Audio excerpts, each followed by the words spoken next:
కానీ యాక్చువల్గా compare to అంటే ఇండియాలో ఉన్న ఇతర రాష్ట్రాల్లో అమల్లో ఉన్న వేతనాలకి మన దగ్గర అమల్లో ఉన్న వేతనాలకి ఉన్న డిఫరెన్సెస్ ఏంటి అసలు?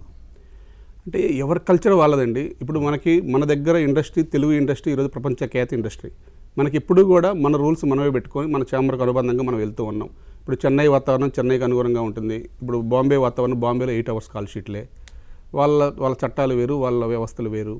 అట్లా బెంగళూరు ఉంది, బెంగళూరు అటు కేరళ అట్లాగే కలకత్తా. మనకున్న 6 ఫెడరేషన్లు వివిధ రకాలుగా ఉన్నా కానీ చిన్న చిన్న వ్యత్యాసాలతో ఉంటున్నాయి తప్ప అందరికీ ఒకటే రూల్స్ అండి. ఏదైనా సరే మాది ఆల్ ఇండియా కాన్ఫెడరేషన్, 6 ఫెడరేషన్లు గుర్తింపు పొందిన ఆల్ ఇండియా కాన్ఫెడరేషన్ ఉంది. దానికి అనుబంధంగానే జరుగుతూ ఉంటాయి.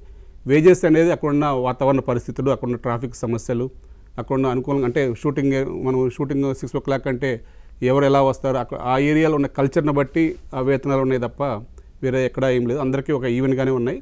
ఒక 50 రూపీస్ 100 రూపీస్ డిఫరెన్స్లో ఉంటాయి తప్ప భారీ వ్యత్యాసాలు అయితే ఎక్కడ లేవండి. కాబట్టి ఇప్పుడు బాంబే ఉంది, Bombay 8 hours call sheet. Okay. Chennai ఉంది, చెన్నైలో అంటే ఒక 10 kilometers దాటితే ఒక రేషియో, 26 kilometers దాటితే ఒక రేషియో అట్లా ఉంది. ఇప్పుడు మనకేంటి 50 kilometers బిలో మనకు ఒకటే కాల్ షీట్. మన ఏరియాని బట్టి, మన విస్తీర్ణాన్ని బట్టి, అక్కడ ట్రాఫిక్ సమస్యలను బట్టి కాల్ షీట్ నిర్ణయాలు టైమింగ్స్ పెట్టి ఉన్నాయండి. ఓకే.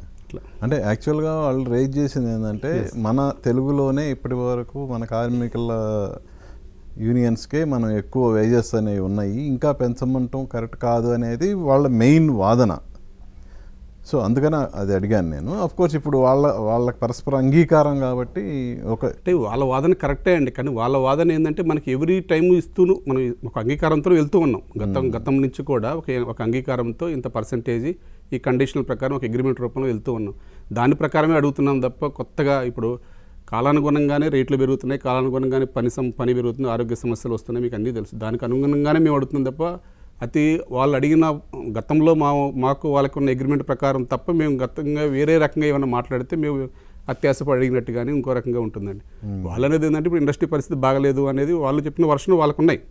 కానీ మాకు ఆ వర్షన్లతో మా కష్టం ఏదైనా ఒకటే కదండి. మేము అనేది కష్టం అని మా కష్టానికి ఇవ్వమంటున్నాం తప్ప మాకు ఆ లాభ నష్టాలతో కానీ ఇంకొక విషయాల్లో కానీ మేము ఎప్పుడు దాంట్లో తలదూర్చము. అసలు మాకు ఎప్పుడు కూడా అత్యాశం మా కార్మికులకు ఉండదు.